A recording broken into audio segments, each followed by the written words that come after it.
जानना हो तो इनकी भी बात ना मानो, हमारी भी बात ना मानो। यदि शक्ति की रसता रही समक्षम पश्य मे मुखम पश्य। ए माँ, तुझे नहीं मानना है तो मेरा मुंह देख ले। अरे खाई होगी तो मुंह में लगी होगी ना। हाँ हाँ ये ठीक है, मुंह दिखा। और लाला ने जैसे ही मुंह खोला और माई ने मुंह में झांका, भड़भड़ा की गिर पड़ी। जो नहीं देखा नहीं सुना, जो मनहू न समा। जो कभी देखा नहीं सुना नहीं और किसी को बताओगे तो मानेगा नहीं। अति विचित्र देखे हूँ परनी कवन विधि जाए। अति विचित्र घटना देखी माता यशोदा ने। अगर हम आप लोगों को बताएंगे तो आप भी नहीं मानोगे। बता दे, वैसे कोई मानता नहीं, बता दे रहा हूं। ऐसी बात ही है, कोई नहीं मानेगा। अच्छा, अम्मा के पेट में लल्ला होते हैं, होते ही सबके यहाँ होते हैं। अच्छा, लल्ला के पेट में अम्मा, ऐसे थोड़ी होते। लेकिन हम कोई मजाक थोड़ी कर रहे हैं, हम भी तो सच कह रहे हैं। अम्मा के पेट में लल्ला कोई मान लेगा, लल्ला के पेट में अम्मा तो कोई नहीं मानेगा। लेकिन माता यशोदा ने कन्हैया के पेट में झांका, उदर में झांका, तो लाला कन्हैया के उदर में यशोदा बैठी है। और केवल यशोदा नहीं है, छोटे से कन्हैया भी बैठे हैं। और केवल कन्हैया और मैया नहीं है। मैया ने देखा कि लाला के उदर में मथुरा काशी कांची माया बंदरा द्वारका काल वेदा सोदा जलातर सातर मातर पाताल भूवा वरुण कोटक सारा ब्रह्मांड दिखाई दे रहा। दिख रहा माता निज अद्भुत रूप अखंड रोम रोम प्रति लागे कोटि कोटि ब्रह्मांड सब कुछ दिखाई दे रहा है। माई घबरा गई। ये लाला मुंह बंद कर। लाला ने मुंह बंद कर लिया। माई ने कहा कि हमें लगता है कि हमारे लाला का ऊपरी चक्कर है। ये ऊपरी चक्कर भी आजकल बहुत होता है। माई गाय का पूंछ पकड़ के और लाला को झाड़ रही है और ये वेद मंत्र बोलती है। अगर आप किसी को झाड़ें तो इन मंत्रों से झाड़ दो। गाय की पूंछ पकड़ के, कोई भूत प्रेत नहीं लगेगा। अभ्यागजो निर्मलमास्त्र जान रथोरु यज्ञ चुता कवितदम जखरम ह्यास्य हृतकेश वस्तुदुरई सैन सुकंठम दुष्मन भुजम मुखमरक्रमई स्वनाकम चक्रगता सैगदो हरिरस्तु तस्काका तत्पार्षयो धनुषी मधुमा धनुष्टो कौड़े ससंग उर्गा यही पर उपेंद्र कार्छा छतो हलधरा पुरुषा समस्ता इंद्रियाणि ऋषि केसा प्राणा नारायण रेवतु श्वेतदीप्तदश्चित्तम मनोयोगेश्वरे वतु अस्मि गर्भस्तुते बुद्धि मानम भगवान परः क्रीडनिकं पातु गोविंदम शयानं पातु माधवा प्रजंतमप्रियाद वैकुंठम आसीनां त्वां श्रियामति भुंजानमेन भुक् पातु सर्वग्रे भयंकरा भूत प्रेत पिशाचाक्षो यक्ष रक्षो विनायकः कोटरा रेवती ज्येष्ठा पूतना मात्र काव्य हमें। माई ने मंत्रों से झाड़ा। लाला को गांव भर में मैया ने कह दिया, बेटो कन्हैया है बारो नजर को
सहिता गृहदासीसु यशोदा नंद गेहिनी कर्मांतर नियुक्तासु निर्ममं स्वयं दधी।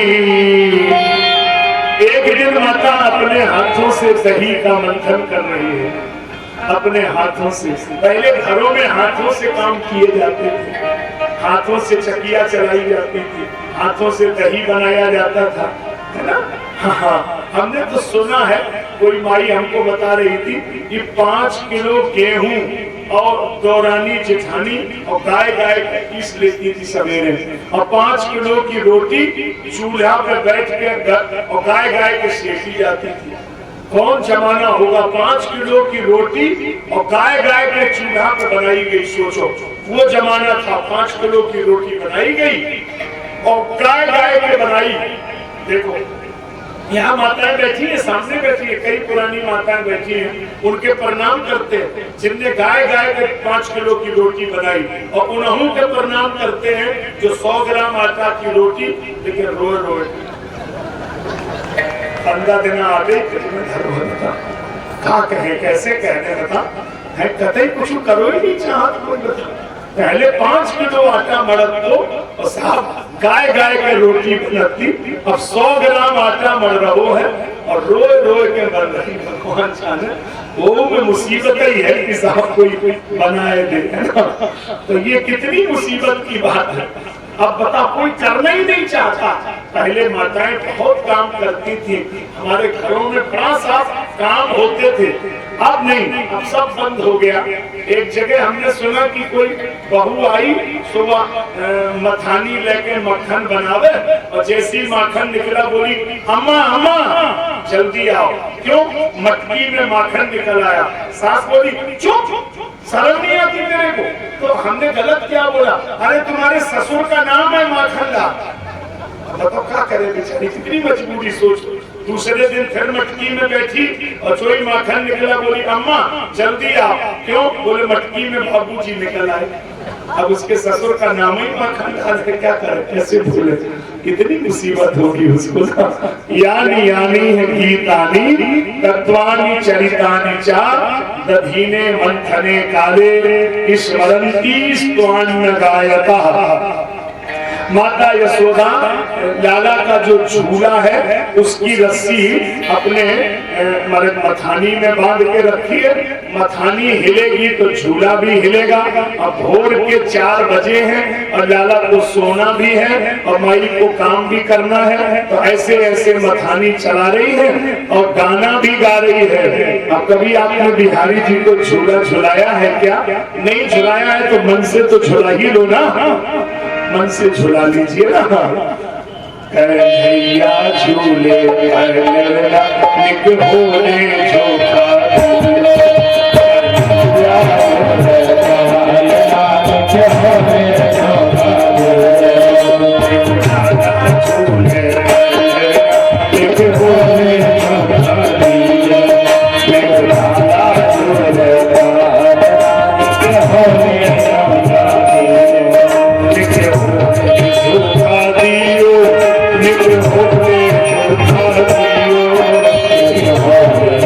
Oh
आई बिहारी की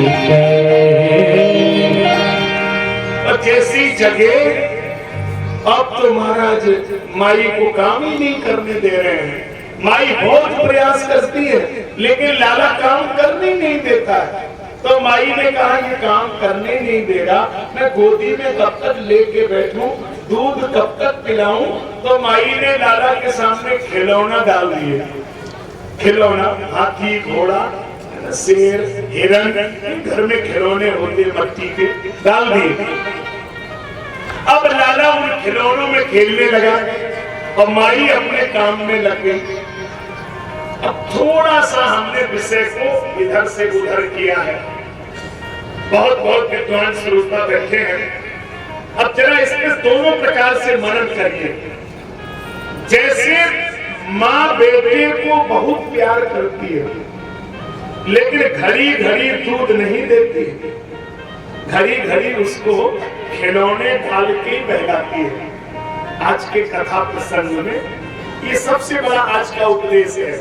अगर आपके दिमाग में आ जाए, लेके जाओ, बड़ा अच्छा लगेगा। माँ बच्चे को प्यार करती है लेकिन घड़ी घड़ी दूध नहीं देती, खिलौने डाल के बहलाती है। लेकिन कभी भी गौर से देखना, जब बच्चा खिलौनों में नहीं खेलेगा, खिलौने दीवार में पटक देगा, तो कितनी भी निर्दयी माँ हो तुरंत गोदी में लेगी, दूध पिलाएगी, उसको प्यार करेगी, दुलार करेगी। इसी तरह परमात्मा हम सबके सामने खिलौना डाल देता है। बेटा, बेटी, मकान, दुकान, घर, जमीन, ये खिलौनों में बहला देता है। और आप जब खिलौनों में खेलने लगते तो वो हर समय नए नए खिलौने देता रहता है लेकिन अपनी गोद में कभी नहीं उठाता है। और जिस दिन तुम संसार के खिलौनों में लात मार दोगे उसी दिन वो गोद में उठा लेगा, उसी दिन प्यार करने लगेगा। लेकिन आप संसार के खिलौनों में इतने पागल हो गए कि आप तो खिलौने ही मांगते हो। और वो कहता है कि एक बार इन खिलौनों को लात मार के तो देखो, फिर जिम्मेदारी मेरी है। करे हूँ सदा तीन की रखवारी, जिम बालक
जिम बालक राखे महाकाली।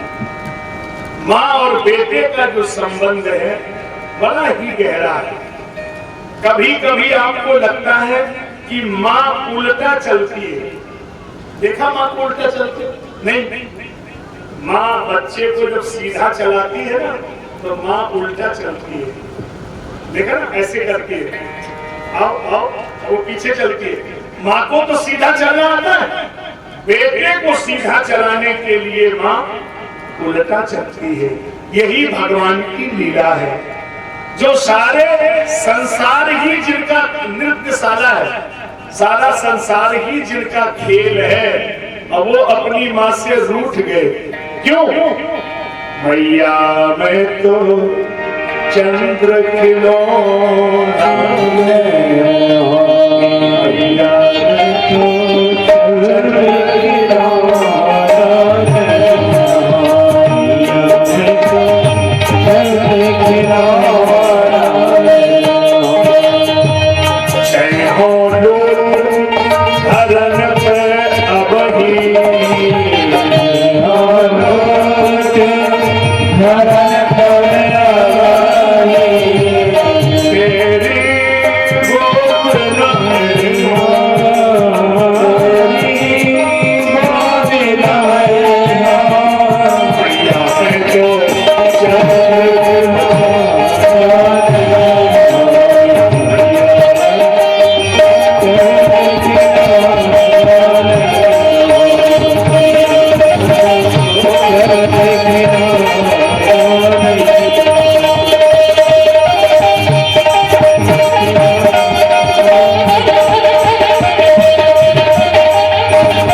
की स्थिति गंभीर होती है, उत्तर देने में भी हम लोगों को समझना पड़ता है। अब देखो प्रश्न सामान्य है, उत्तर देखता हूं। किसी पत्रकार ने अभी दिल्ली में हमसे कहा कि आचार्य जी, अब प्रश्न पहले समझते हैं कि जो बच्चे लोग सेवा कर रहे हैं थोड़ा बैठ के करें, बैठ के एक जगह बैठ के सबको निपटा के फिर आगे बढ़े। ए बेटा बैठ जा बाबू, सबको दे दो फिर आगे बढ़ जाओ। मैं कुछ कह रहा था, आप सुनिए 2 मिनट। किसी पत्रकार ने दिल्ली में मेरे को बोला, जुगल किशोर जी सुनिए, आपको ही बोला होगा। जुगल किशोर जी कह रहे थे हमारा गांव बहुत पढ़ा लिखा है, मुझे प्रसन्न है, मैं अत्यंत प्रसन्न हूँ, बहुत अच्छे लोग हैं, सुनने वाले हैं, तभी तो सुना रहा हूँ, नहीं तो मैं इतनी मेहनत से क्यों सुनाऊंगा। दिल्ली में एक पत्रकार ने कहा कि जब बेटा है, बेटी है, पति है, पत्नी है, माँ है, बाप है, घर है, जमीन है, एक भाई बन चला गया, दूसरा भाई दूसरे भाई को बोलता है तुम्हारी जमीन है, वो बोलता उसकी जमीन है। अरे जब यही सब कुछ है तो फिर वो किस बात का भगवान है? फिर इंसान में भगवान में फर्क क्या? जब जो मेरे जीवन में घटित हो रहा है वही उसके जीवन में भी घटित हो रहा है, फिर ये लीला का मापदंड क्या है? दीजिए, मैं आपको उतना ही जबरदस्त उत्तर दे रहा हूं, सुनिए। एक व्यक्ति कुएं में गिर गया, दूसरा व्यक्ति उसको निकालने के लिए कुएं में उतर गया। जल्दी नहीं बोलना, सोच के बोलना जो पूछ रहा हूं। कुएं में कितने गिरे? लगाइए बुद्धि। दोबारा फिर कह दे रहा हूं, एक व्यक्ति कुएं में गिर गया, दूसरा व्यक्ति उसको निकालने के लिए कुएं में उतर गया। कुएं में कितने गिरे? दिखाई तो 2 दे रहे हैं, लेकिन चिंतन करिए, शब्द में फर्क है, कर्म में, क्रिया में अंतर आ रहा है। या हिंदी साहित्य के जो लोग बैठे हैं वो और माइंड लगाएंगे, जिन्होंने एमए में हिंदी पढ़ा है, थोड़ा तार्किक शब्द है। गिरना अलग क्रिया है, उतरना अलग क्रिया है। यद्यपि दोनों कुएं में ही दिख रहे हैं, लेकिन एक गिरा है, एक उतरा है। तो गिरा वो है जिसको गिरना तो आता है लेकिन निकलना नहीं आता है, और उतरा वही है जिसको उतरना भी आता है और तुमको हाथ पकड़ के निकालना भी आता है। तो संसार के कुएं में ये जीवात्मा गिरा है और परमात्मा इसको निकालने के लिए उतरा है। इसके साथ अंतर है। लग दोनों ही कुएं में रहे हैं, लेकिन एक गिरा है और एक उतरा है। तो उतरने वाले की तुलना गिरने वाले से नहीं हो सकती है। गिरा तो वो है जो पतित है, और उतरा वो है जो पतित को पावन बनाना चाहता है, वो उतरा है। ये बात है, इसलिए समान स्थिति नहीं होती। कई बार अटपटी बात होती है, लेकिन हम लोग इसीलिए दुनिया भर में जाने जाते हैं कि हम जवाब देंगे। जब कल्प वृक्ष की पूजा करने से व्यक्ति को सब कुछ मिल सकता है, तो भगवान की आराधना क्यों? कल्प वृक्ष में सब कुछ पावर है। आप उसके नीचे बैठो, केवल कल्पना करो, सब कुछ मिल जाएगा। फिर ईश्वर की आराधना में हम कर्मकांड क्यों करें, पूजन क्यों करें, उनकी पूजा में ध्यान क्यों लगाएं? हम तो कल्प वृक्ष के नीचे बैठेंगे, वो हमें सब कुछ दे देगा। क्या कल्प वृक्ष की पूजा उचित है या भगवान की? लीजिए, जवाब दे रहा हूं, उत्तर भी सुन लो। एक आदमी कल्प वृक्ष के नीचे लेटा है, उसके मन में कल्पना आई कि अगर पलंग पड़ा होता और मैं उसमें लेट गया होता, पलंग आ गया, लेट गया, क्योंकि उसमें तो केवल कल्पना से चलेगा। फिर मन में कल्पना आई, तकिया लगी होती, लग गई, हवा चल रही होती, चलने लगी। फिर मन में कल्पना आई कि कोई सुंदर स्त्री होती और हमारा पांव दबाती, स्त्री भी आ गई, पांव भी दबाने लगी। अब मन में कल्पना आई कि अगर इसके घर के आए और हमें मार मार के पीट पीट के ठीक करो। ये लोग देर नहीं लगी, दे डंडा पिटाई शुरू। अब आप समझे कि नहीं हमने क्या कहा? कल्प वृक्ष वही देगा जो तुम्हारी कल्पना होगी, और परमात्मा वही देगा जिसमें तुम्हारा कल्याण होगा। इसलिए कल्प वृक्ष के चक्कर में नहीं पड़ना है। ये शॉर्टकट मामला नहीं होता हमारे यहाँ लॉन्ग कट वाली बात करिए, शॉर्टकट में फंस जाओगे। क्योंकि कल्प वृक्ष तो तुम्हें दे करके निकल लेगा, उससे तुम्हारा अकल्याण होगा। इसलिए जब भी पूजा करो तो चलते समय भगवान से 3 बातें जरूर कहो। पहली बात तो ये कह दो, बोल दो, अच्छा ये तो बोल के कह दो, बोलिए, जेहि विधिनाथ होहि हित मोरा, जेहि विधिनाथ होहि हित मोरा, करहु सो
इसको नाखून से तार खींचना पड़ता है, बहुत कठिन बात है।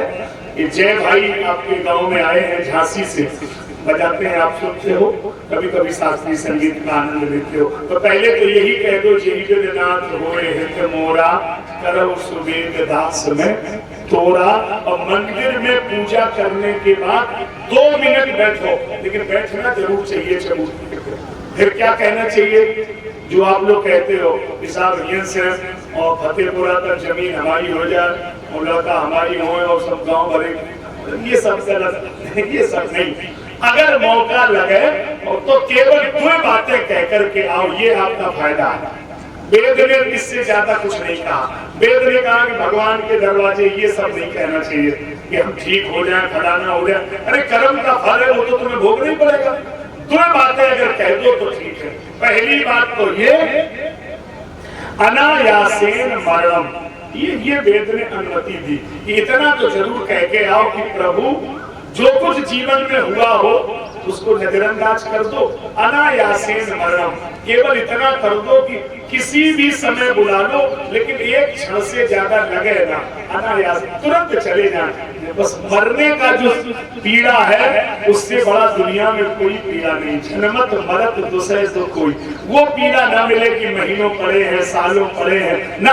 अनायासेन मरणम, अनायासेन समझे?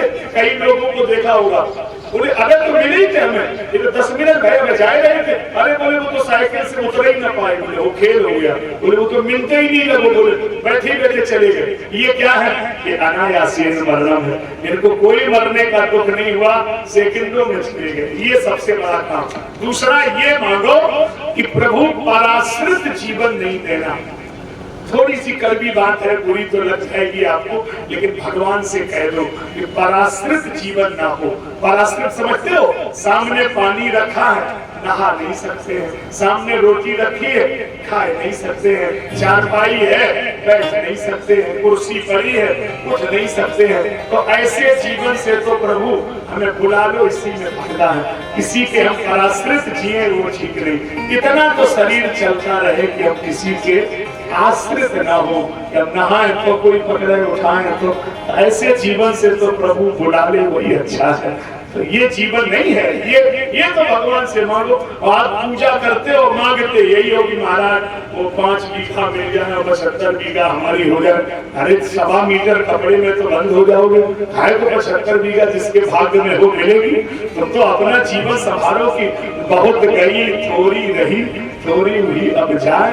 तो इसलिए इन सब चक्करों में नहीं पड़ना चाहिए, इतना ही पर्याप्त है कि चलते चलते ये जीवन पूरा हो जाए। कौन यहाँ रहना है, रहना तो है ही नहीं, रहने के लिए थोड़ा ये बाजार है। तो ये बात समझना है। मैं आपसे कह रहा था आज माई ने वो किया जो और कोई दुनिया में कर नहीं पाया। मैया ने कहा लाला तूने एक तो मटकी फोड़ दी, दूसरी बात मुझे काम नहीं करने देता है, तेरे को बांध दूंगी। सो रस्सी ले आई, लाला के हाथ पांव बांध दिए और उखल में लपेटने लगी। फिर क्या हुआ? तद्वती द्वयंगुलम न्यूनम यदा यदा दत्तबंधनम। तो रस्सी 2 अंगुल छोटी पड़ गई, भीतर गई, दूसरी रस्सी ले आई, फिर उसने गांठ मारी, फिर 2 अंगुल छोटी।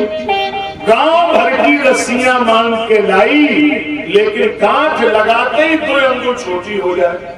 परीक्षित जी ने कहा सुखदेव भगवान ये क्या चक्कर है, 2 अंगुल छोटी क्यों पड़ रही है? बोले राजन चक्कर बिल्कुल सीधा है।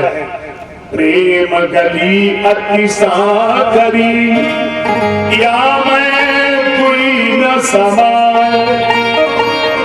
जब मैं था तब हरि नहीं, जब हरि है मैं।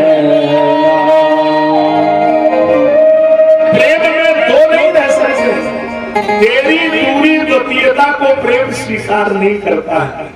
इसलिए प्रेम एकात्म विधा का नाम है। सत्य का रागी कभी रागी नहीं होता, सिंधु का मोती कभी आगी नहीं होता। प्रेम को तो बदनाम कर दिया दुनिया के लोगों ने, प्रेम का दामन कभी दागी नहीं होता। प्रेमी तो सिर काट के चढ़ा देगा, लेकिन अपने प्रेमास्पद का सिर झुक जाए ऐसा कभी नहीं कर सकता है। ये प्रेम की विधा है। प्रेम में 2 का ही अंतर है। आप कहते हैं साकार है, हम कहते हैं कि निराकार है। हम कहते हैं निराकार है, आप कहते हैं साकार है। आखिर है कौन? वो साकार है कि निराकार है? हम दोनों के झगड़े चल रहे हैं, लेकिन उत्तर एक ही है, ना मैं साकार हूँ ना निराकार हूँ। भक्त की भावना में तदाकार हूँ।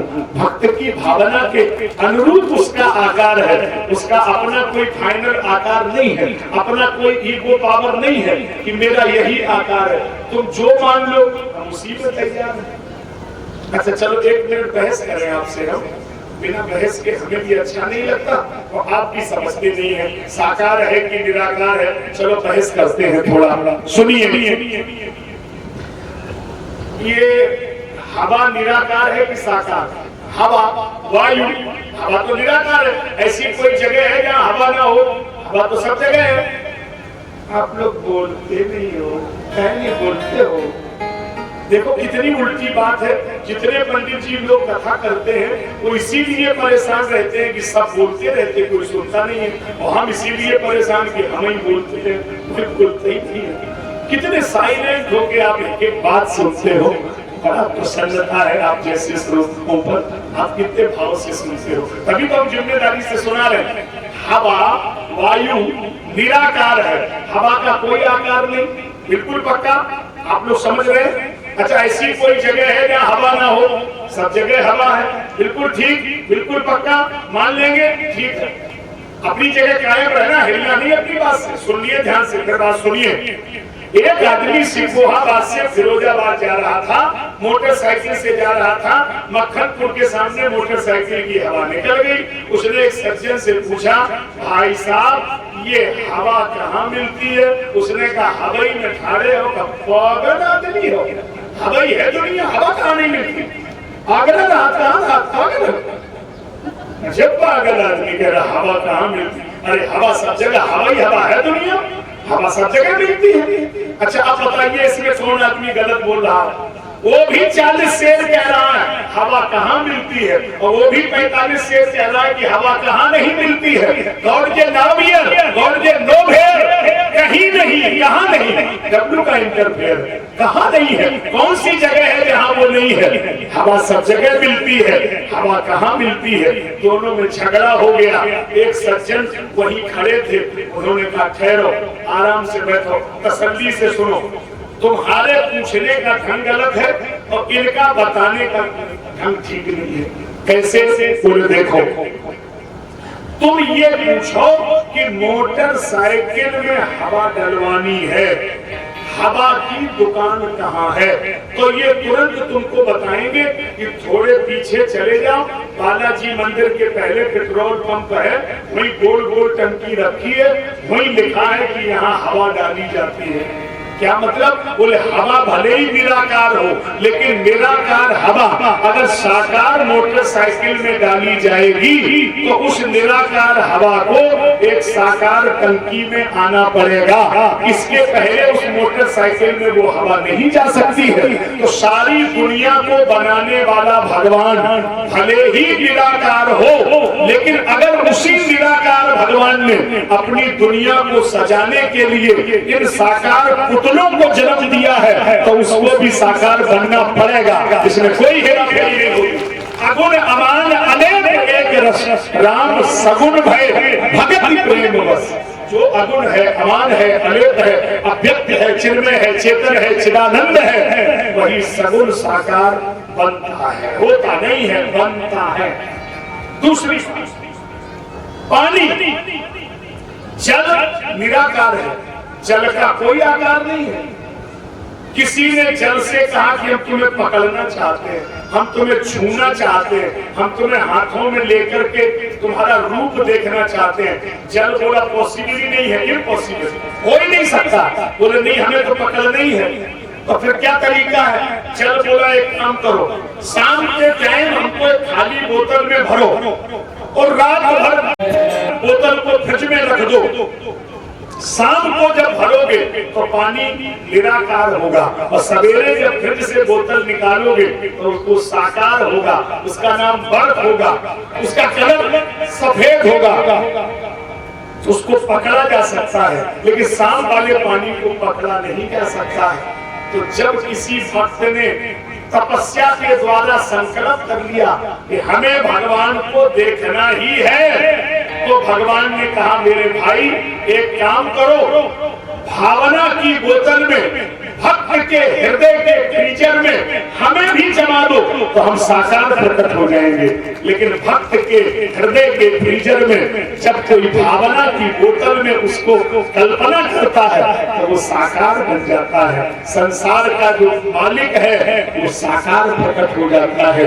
तुम्हारी साधना अभिशाप को वरदान बना देती है और तुम्हारी भावना पाषाण को भगवान बना देती है। इसलिए माई ने बहुत बांधा, अब वो अपने आप बंध गए। और अपने आप बंधने का अर्थ क्या है? यह गुण साधन थे नहीं होई, ये तो तुम्हारी कृपा पाव कोई कोई। केवल वो साधना से बंधेगा ये संभव नहीं है, वो तो भगवान की कृपा का खेल है। अगर वो साधना से ही मिलता तो अत्रि, गौतम, जाबाली, वामदेव, वाल्मीकि इन्हीं को मिलता।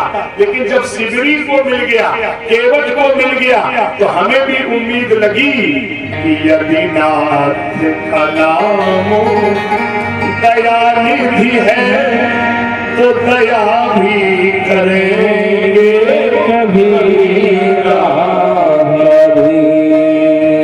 कभी हमको भी मिलेंगे, इसमें संदेह नहीं है। तो माई ने बांधने की कोशिश की, लेकिन वो अपने आप बंध गए। यमराजुन के दोनों वृक्षों को तोड़ दिया, नभ कुबल मणिग्रीव प्रकट हुए और वो भगवान की स्तुति करके चले गए। और इसके बाद फिर एक दिन वत्सासुर आया तो एक दिन बकासुर आया, अघासुर आया तो प्रलंबासुर आया। तो भगवान ने कहा यहाँ रोज कोई न कोई असुर को मारना पड़ता है, ये जगह रहने योग्य नहीं है, ये जगह ही छोड़ देना ठीक है। तो भगवान ने इस स्थान को छोड़ दिया। श्री धाम वृंदावन जा रहे हैं भगवान।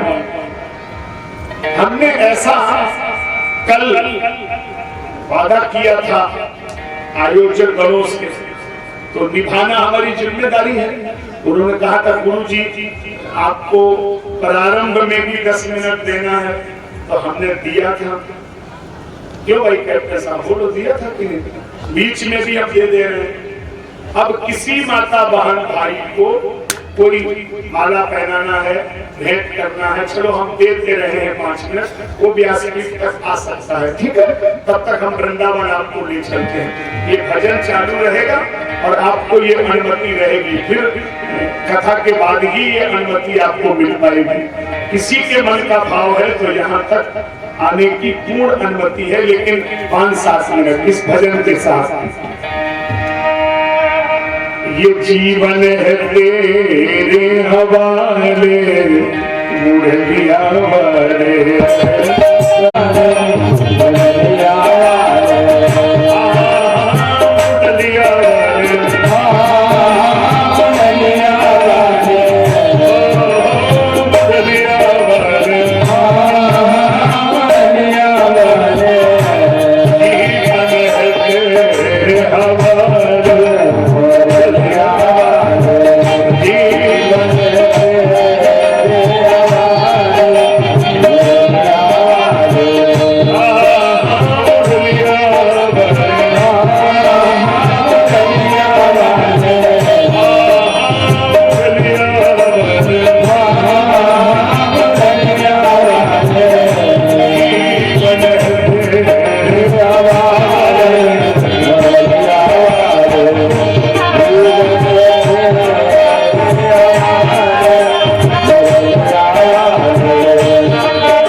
9 से 10 मिनट आपको दे दिए, जल्दी से 1 मिनट से ज्यादा नहीं, जल्दी को आपकी बात मान ली। अब जो भी रह गए हैं वो आरती से पहले को अवसर मिल जाएगा, है ना।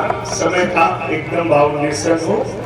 हमने जीवन में पहली बार किया, किसी को कभी कोई बीच में मस्ती नहीं होती, अपन तो केवल मस्ती में कथा करते हैं, साहब कुछ भी नहीं कराते बस। लेकिन आपकी बहुत हमने आपकी बात का सम्मान कर दिया। अब बैठ जाओ। नारायण नारायण नारायण। जय हो। प्रकाश बहुत फायदा हो रहा है भाई, माल बहुत मिल रहा है। माल तो तुम्हारे ही सब भगवान का है। सभी लोग अपनी जगह फिर बैठ जाओ, फिर आनंद लो। विषय वही, बात वही। बरहा पीडम नगवरवपो कर्णियो कर्णिकारम विभ्रदवासा कनककपिशं वैजयन्ती क्षमादाम् रन्ध्रामेणो अधर सुधया पूरयन् गोपवृन्दै वृन्दारण्यं स्वपदरमणम् प्राविशत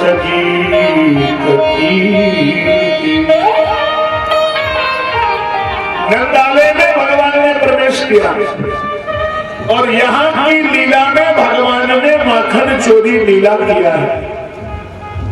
माखन चोरी लीला रोज किसी न किसी गोपी के घर जाते हैं और माखन चोरी की लीला होती है। अब इसका भी जरा आनंद लो। श्री रामा, मनसुखा, बलराम दादा, कन्हैया, पूरी महाराज मंडली लेकर के जाते हैं और कहीं ना कहीं किसी न किसी गोपी के घर में चोरी होती है। एक दिन एक गोपी के घर में गए तो छीके पे माखन टंगा है। पहले अलमारी बनता नहीं था, गांव में सब पुराने मकान होते थे तो उनमें एक रस्सी से बनाया जाता था सामान रखने के लिए।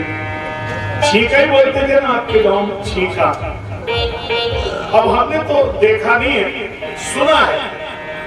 कोई लड़की का विदाई हो रहा था, कोई लड़की अपने वो मायके से ससुराल जा रही थी, कोई बेटी होगी तो वो बेटी मायके से ससुराल जा रही थी। क्या नाम था बेटी का? कोका। यहाँ बैठी है कि नहीं? हाँ, आज हमको पता लगा उसका नाम। एक का नाम कोका है और एक का क्या है? एक और बताया था, बीटा पावर।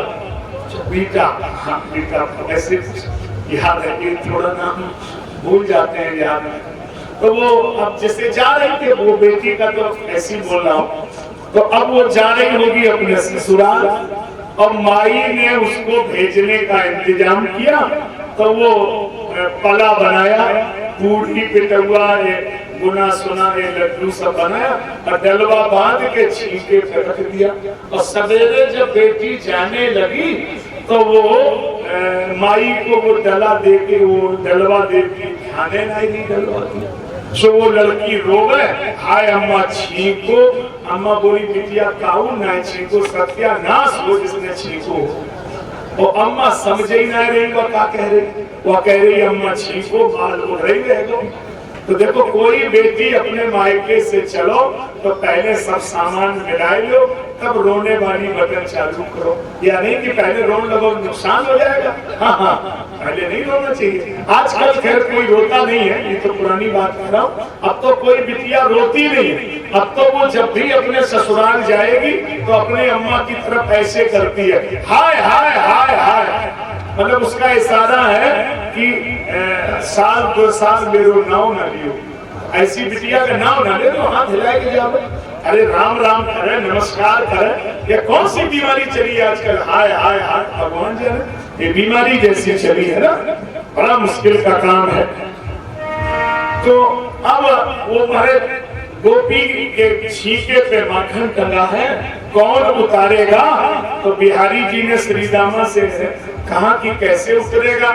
श्री दामा ने कहा कि अगर तुम घोड़ा बनो तो हम उतार सकते हैं। तो बिहारी जी को तो घोड़ा बना लिया, और जब बिहारी जी को घोड़ा बनाया और नीचे भगवान जी आ गए और श्री दामा उसी पे टंग गया। अभी हम रखवा लेंगे, सब ध्यान है।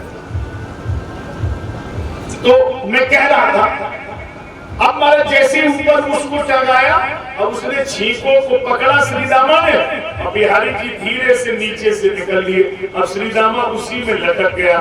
अच्छा, इसका एक पांव थोड़ा सा मतलब कुछ गड़बड़ था, कोई यहाँ बैठे हो और नाराज ना हो, बुरा ना माने। अच्छा, ऐसे लोग बड़ा मतलब अलग ही होते हैं ना, तो चोरी में बड़ा ध्यान होता है ना, कहीं भी साफ गड़बड़ कर सकते हैं। दिमाग बहुत तेज था, तो अब बिहारी जी तो निकल गए, श्री दामा पकड़ गया, गोपी डंडा लेके आई, चोरी करते हो, तुम्हारे दोनों पांव बराबर कर दूंगी, बोलो चोरी करोगे?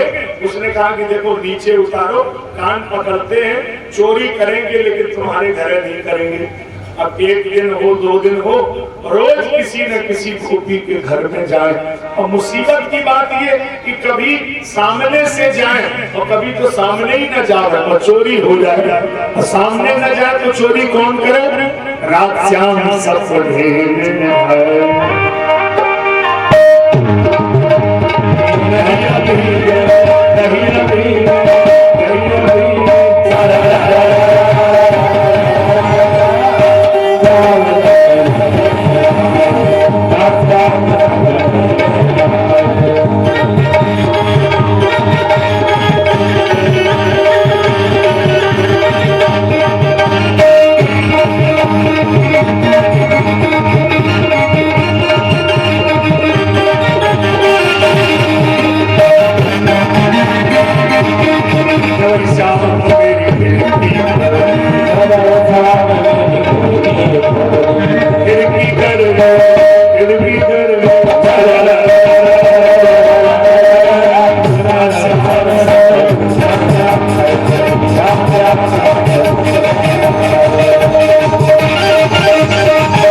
भाई इतने भाव से नाचे भाई, क्या भाव, बहुत आनंद, जय हो जय हो। तो मैं बात आनंद में रहिए, जल्दी से बात भी पूरी करनी है, 5 बजे आपको छुट्टी भी करना है, गिरिराज जी का दर्शन भी करना है, तो जल्दी से बात भी सुनना है। एक गोपी बहुत होशियार थी, और वो हमारा अंदाज है कि गुढ़ा की रहने वाली होगी। गुढ़ा की माताएं बहुत होशियार होती हैं, बहुत होशियार होती हैं, लेकिन देखो एक काम ना करें, एक बात जरूर मैं कहूंगा, ये थोड़ा सा ठीक नहीं है। 4 बजे के पहले किसी भी देवी देवता को जगाना ये गलत है। ध्यान में रखिए, ब्रह्म मुहूर्त 4 बजे होता है, मतलब अगर आप 3:30 पे परिक्रमा दे रहे हैं तो ये अपराध है। 3:30 पे नहीं, 4 के बाद आपकी छूट है, शाम को आप बराबर करिए, है ना। कभी तीर्थ में जाओ तो आप 3 बजे घाट पे पहुंच सकते हो, लेकिन डुबकी 4 के पहले नहीं, क्योंकि वो तो निषेध होगा ना। कल कथा में निकलेगा, वरुण जी के लोग नंद बाबा को उठा ले गए इसी गलती से, क्योंकि 4 बजे के पहले देवी देवता का जागरण नहीं है, उनका शाम को शयन हो जाता है। हमने देखा कई माताएं